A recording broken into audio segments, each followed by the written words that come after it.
Alright, welcome back to Gun Bunny Customs, and today we're going to be doing an episode on Mattel's Disney Pixar Lightyear XL07 test launch. Now this is the last ship to be released in this line, and because unfortunately the poor performance of that movie, this toy didn't get a sort of a wide US release. It's been hard to find. I've looked on Amazon and looked for all kinds of other places where I found all the other stuff, and was never able to find it. And then lo and behold, I was walking around Ollie's the other day, and they had two of them laying on the floor for $12, so I bought both of them. And of course, we're going to see if a classified scale can fit. And shout out to 6 Inches Fuck. He sent me his post where he was able to find this way before me, and he does this really cool, almost kind of comic strip looking Instagram post where you kind of swipe the pics, and it tells a story. And it shows how he was able to remove the dashboard and seat to allow bigger figures to fit, classified figures to fit. So shout out to him for his creativity and the way he does his stuff. I really like his style. And then we're going to see what we could do with it here. So here it is boxed, and it comes with a Buzz Lightyear figure and some accessories. It comes with a cool flare looking gun, kind of like Doc's, the little Ivan. I think that's the Ivan pad, this little handheld computer, one of the cases with the crystal in it. This is the back. Unfortunately, or fortunately, I guess for me, because I don't really care for play features, but this is the only ship that doesn't have a play feature. The first three had some kind of play features, and I was able to use all first three in order to turn them into some kind of vehicle for the classified. I was also able to turn the plasma drill into a flak, this into a Cobra support vehicle. I was able to use the Zergs to turn them into the Steel Kaijus. So really, out of this line, the only vehicle I wasn't able to use to turn into some kind of classified vehicle was the Armadillo, which was sort of the one that had like a little payload area, and it was more of like a cargo ship. And unfortunately, I was never able to figure that one out. So we're going to see what we can do with this one. So here's the box one, and like I said, I got two. So I have one that I've opened and been kind of looking at and messing around with. So let's do this, and let's see what we got. So a lot of people have suggested that it would make a great Shark, and shout out to them, because yes, it would make an excellent Shark. I have some ideas for that, but I also think it looks good just it being the ship that it is, without any heavy modification other than in the cockpit to allow larger figures to fit. But I like the shape of it. It could be some kind of specialized fire bat. If we were to put maybe some bombs here, some kind of bombardier, some kind of bomb, fire bat bomber or something like that. You could do something kind of cool, Cobra-ish, because it has more of that futuristic Cobra weaponry look to it, as opposed to the more realistic, semi-military realistic-esque G.I. Joe stuff. So, but since the last vehicle that I did was the custom Cobra His Tank HasLab, then I guess maybe we got to do a Joe vehicle, and I'm going to tell you I wouldn't mind making a Shark. So as I was looking over this the other day, when I got it and I was kind of looking at the body of it, the construction, the body lines, I started thinking of a lot of ideas in order to make this a Shark. And I think it would be a great candidate for it. So here's the top fin that goes here. So that's what it would look like. So I'm not going to put that all the way in place because it's going to get painted, so I'm not going to snap it in. But that's the profile of it, and I really like it. So this is what I was thinking. There was 3 or 4 major features that the Shark did, and it was a flying submarine, so it could both fly in the air or be a submarine under the water. So there's a few features that toy had, and I did have the original toy that I definitely want to recreate with this. Now the first thing is that Deep Six laid in on his belly while he was in here. Now this has a standard sort of Lightyear cockpit with the, or any cockpit really, right? It's got a dashboard, it's got a seat, and that's it. So obviously there's not enough room for a 6-inch figure to lay down. Now, I do not want to remove the dashboard because I do want there to be some kind of instrument panel in there to paint and detail up. So what I want to do is, and I'm going to get my handy dandy little marker thing out here. So my idea is I want to remove the seat, and then I want to remove where this body line is here, and here you'll see where I'm marking them, and I want to remove all of this. So if you can see in there where I marked where that body line is on both sides, I want to cut down here and open it up, because you can look in through this hole here and you can see that this is hollow. There's no play feature, so there's nothing in here that's working. So there's no moving parts in there.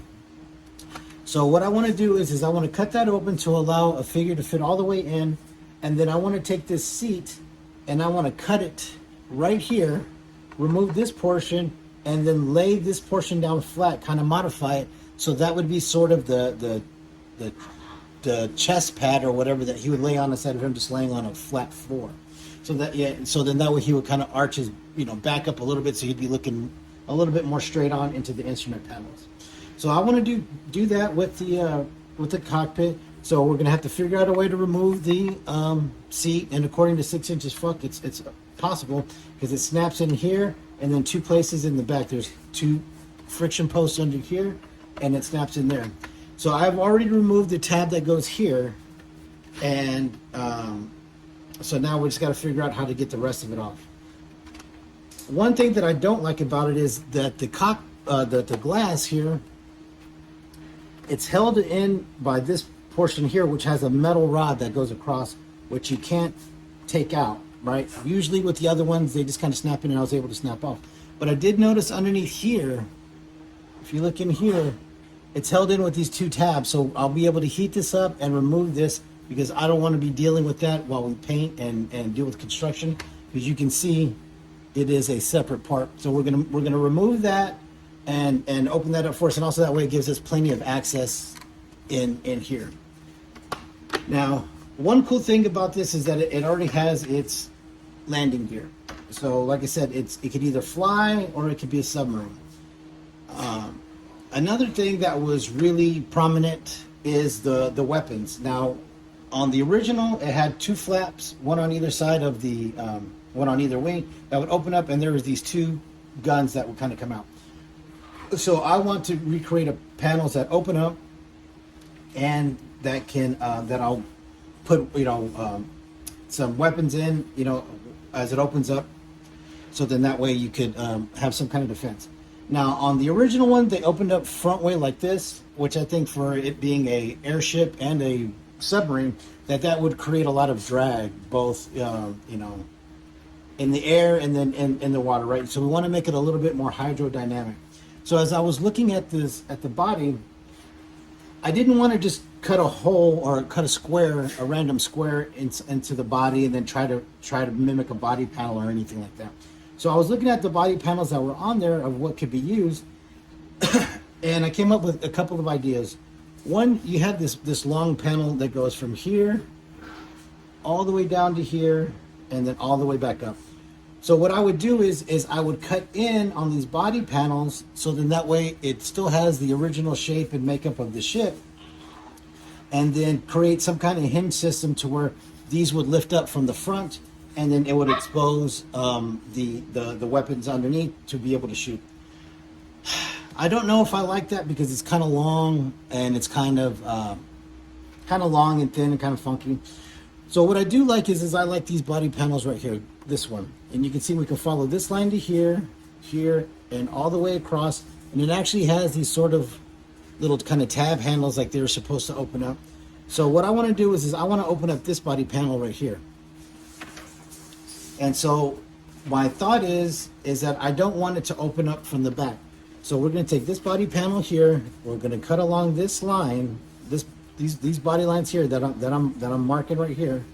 I'm going to cut along that, and then I'm going to create a hinge system here on the bottom part. So as it opens up, and the only real drag would be from like this plane here, right? The width of it, theoretically, and then also the weapons. So I'll have to create a bottom portion of this in there, that'll accommodate whatever weapon system that we put in there, and then a hinge system that'll open up, and then we will have to create a lip on the inside all the way around for this to sit back flush on. Sounds like a lot, but it's a lot of little things that you got to put in there. So we're gonna have to try to find some weapons that'll work with that, some guns. But I like that because it'll keep it nice and tight. It'll keep it nice and tight, and you know what I mean, and have them in here. So then that way it'll sort of be online with the eyesight of the vehicle. Now another feature that it had when that I liked when I was a kid was that it has the ability to have a figure placed on the bottom. So like if it was in submarine mode, it could have a diver underneath there that could be catching a ride. Now that's something that I think is really cool. And so what I want to do is I want to create a system or create something that will hold a diver here in the middle part, and then one up here and one up here. Please be nice to each other. So then that way I could have, oh my God, I can't think of his name now. Not wetsuit. Well, I guess wetsuit when we eventually get him, but torpedo, and then a couple of the 60th Navy divers be able to be attached underneath. So what's in submarine mode, it could be sort of taking an underwater fire team with it. So obviously on the original one, they used a backpack peg to where you could put the figure on. But with these, since they're going to have those rebreathers on their back, they're going to have all their equipment. We're going to have to find some kind of way to get them to attach. Now, I'm going to create a bar, a short bar that sticks out. That's going to be sort of the bar that they would be hanging onto as they're getting pulled through the water. But there's also got to be some kind of way to attach them to it, to where if I was displaying it as if they were underwater, you know, as a submarine, I could display this and they could still be held attached to it without them, you know, just hanging from those bars. So we're gonna have to find a little way to do that. Now, whether that's with the bar up here, and then maybe measure out and have a little footboard here that can come out that the feet can apply pressure to. Now, I couldn't have a peg on them because they're gonna have their flippers. But something that can create some kind of enough pressure and drag, you know what I'm saying, to where the hands are going to hold up the weight here, and then the pressure of the legs being positioned into the little kind of footboards down here would be enough to hold the weight of the figure. So that's it. So let's see what it looks like. I'll give a visual of what the cockpit space looks like now. So one idea that I had was just to repaint it as some kind of Cobra ship, you know, some kind of Cobra, kind of close proximity fighter. This wouldn't be like some kind of a long range fighter or a bomber. It'd be something that would be sort of just defense right outside of the terradrome or whatever base. So I was able to fit a Viper figure in there, but I was going to use one of these ferret driver figures as the female pilot. And I'm going to kind of wrestle her in there, and we're going to see what it can do. So it's got, I mean, they'll sit right in there, and you can kind of mess with the legs a lot. There's a post that goes down straight from here that helps, I guess, screw the two pieces together. And then also you have the landing gear that goes up, so the legs go on either side of this landing gear, right? As you can kind of see. So just putting in, she's a little bit tall with the helmet, so you'd have to kind of mess with her a little bit.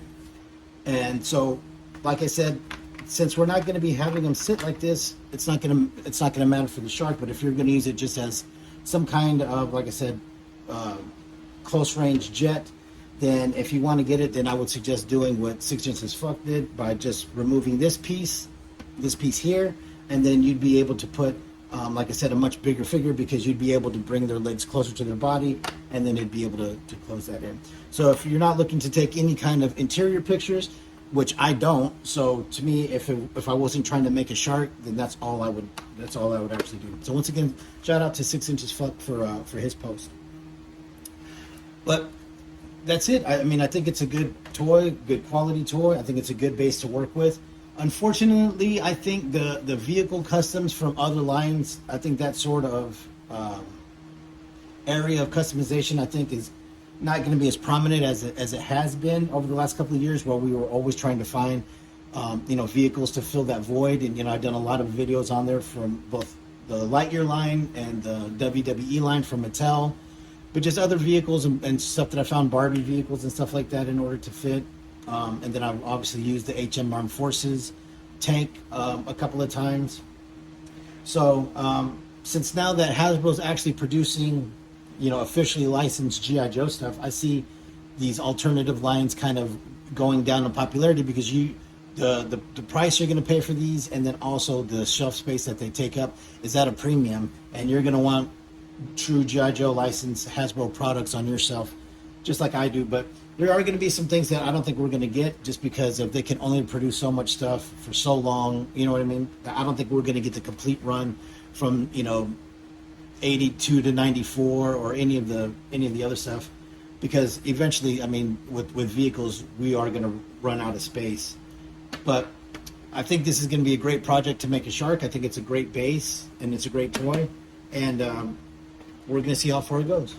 All right, so that's going to be it for today's video. I just kind of wanted to give a quick overview on this and give you my thoughts. So hopefully we're going to get started on this one. And the first thing that I'm going to be doing is I'm going to be opening up these panels, because it's going to do two things. We're going to open them up anyways, but it's also going to allow me to see inside and be able to work inside to see if I could get my Dremel in there to cut that back wall and all that stuff to be able to get in. And then obviously we're going to have to make a